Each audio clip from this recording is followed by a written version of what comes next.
Hello అందరికీ. ఈరోజొచ్చేసి మా పిల్లలకి ఇంత క్రిస్పీ పకోడీ ఇంట్లోనే ఇలా చేయొచ్చని మీకు తెలుసా?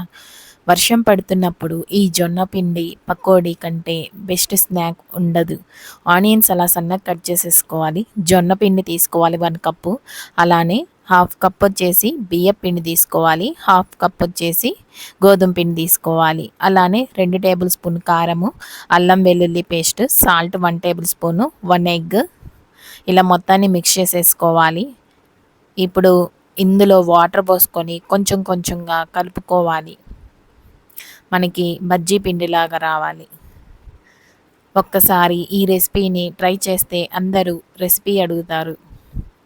గోధుమ పిండితోనే, బియ్యపు పిండితోనే, జొన్న పిండితో చేసిన ఈ ఆనియన్ పకోడీ రుచి చూస్తే మళ్ళీ మళ్ళీ చేస్తారు.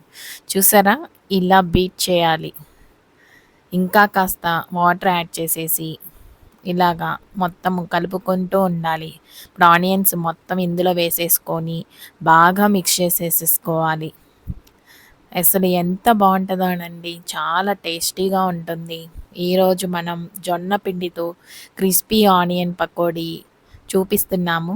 బయట దొరికే పకోడీల కంటే ఎంతో రుచిగా, ఆరోగ్యంగా, చాలా తక్కువ పదార్థాలతో ఈ స్నాక్స్ సిద్ధమవుతుంది. ఈ వీడియో నచ్చితే లైక్ చేయండి, షేర్ చేయండి, కామెంట్ చేయండి. ఇలాంటి హోమ్మేడ్ రెసిపీల కోసం మన ఛానల్ని సబ్స్క్రైబ్ చేసి బెల్ ఐకాన్ నొక్కండి. చూడండి, ఆయిల్ హీట్ అయిన తర్వాత ఇలాగా కొంచెం కొంచెం వేసుకోవాలి ఆనియన్స్ పకోడీ. ఇది మనం సిమ్లో పెట్టుకొని చక్కగా గోల్డ్ కలర్ వచ్చేదాకా వేయించుకోవాలండి. మీరు ఈ రెసిపీని ట్రై చేస్తే మీ అభిప్రాయాన్ని కామెంట్లో తప్పకుండా చెప్పండి. మీరు ఈ జొన్న పిండి ఆనియన్ పకోడీ ట్రై చేశారా? చూసారా, మొత్తానికి మన జొన్న పకోడీ రెడీ అయిపోయింది. ఇప్పుడు ప్లేట్లో తీసేసుకున్నాను. టేస్ట్ పరంగా అయితే చాలా సూపరు. క్రిస్పీగా రావటానికి మీ సీక్రెట్ టిప్ ఏంటి కామెంట్లో చెప్పండి. వీడియో నచ్చితే లైక్ చేయండి, షేర్ చేయండి, సబ్స్క్రైబ్ చేయడం మర్చిపోవద్దు. Thank you.